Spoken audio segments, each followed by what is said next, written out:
Each item and collection in Under My Roof has a price and value field. Use the price field to record how much you paid. This field can be left blank if you don't know the price.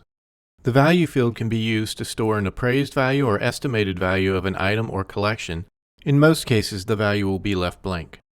Typically, the value of a collection is determined by the items that belong to that collection, and it is usually not necessary for a collection to have its own price or value. However, the collection valuation method field does offer additional options. The collections tutorial video covers these options in more detail.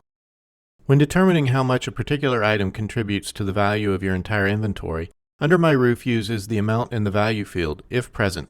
Otherwise, it uses the amount in the price field. This amount is then multiplied by the item's quantity. The quantity field is useful when you have more than one of the exact same item, or for recording similar items in a single entry, such as clothing. For example, you could have an item called shirts with the value set to a rough approximation of the average price of a shirt and the quantity set to the number of shirts that you have.